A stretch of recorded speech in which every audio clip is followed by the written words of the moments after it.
माझं विजन आहे की फक्त ऍक्च्युली एक रिअल इस्टेट एजंट म्हणून काय ऍक्च्युली एक इमेज असते की एक ऑफिस घेतलं तिथे बसला आणि वाट पाहायला लागला दिवसभर. रेसिडेन्शियल मध्ये अजून पण आमच्या इथे असंच करतात की तो माणूस येतो एजंट 10-11ला, 2ला घरी जातो, 2 ते 5 वाजेपर्यंत खातो पितो झोपतो परत येतो आणि परत मग तो 10 वाजेपर्यंत किंवा 9 वाजेपर्यंत तिथे बसलेला असतो आणि एक्सपेक्ट करतो की कस्टमर येईल, घेणारा पण येईल, देणारा पण येईल. तो ऍक्च्युली आता तसं राहिला नाही प्लॅटफॉर्म. आता आपलं जे ऑफिस झाले ते ऑनलाईन झालंय म्हणून मी युट्यूबर झालेलो आहे. आता मी आधी सुरुवातीला काय करतो, सगळे ऍप वर होतो, फेसबुक पासून ते लिंकिंग करतो. प्रत्येक ऍपचा जो अल्गोरिदम आहे तो वेगवेगळ्या प्रकारे काम करतो. मग आपल्याला ठरवायचं की आपल्या बिझनेस रिलेटेड कोणता ऍप कामाचा आहे. सगळे ऍप चांगले, सगळे ऍपचे आपले प्रोज आहे, कोन्स आहे, फायदे आहे, नुकसान आहे. मग एका ऍप वर आपल्याला एक्सपर्ट व्हायचं असतं.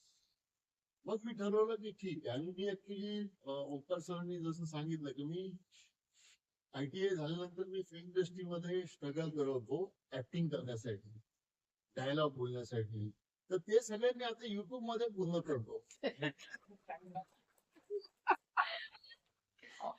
माझं मिशन आहे connect, promote all kind of members, vendors related. जसं आपण वेबसिट बघतो आता सागर सर आहे, त्यांचं प्रोडक्ट आहे. तर माझं असं ड्रीम आहे की माझं स्वतःचा स्टुडिओ असेल, त्या स्टुडिओ मध्ये मी सरांना इन्व्हाइट करेन आणि आम्ही गपशप करता करता त्यांचं प्रोडक्ट प्रमोट करू.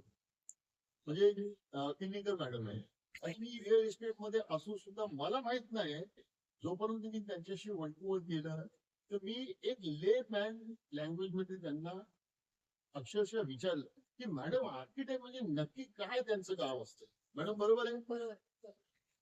जर मलाच माहित नाही तर असे माझ्या बाहेर क्षेत्राच्या बाहेरचे किती लोक असतील. मग मी काय करणार, ते पॉडकास्ट मध्ये मॅडम बरोबर येणार, चाय पे चर्चा.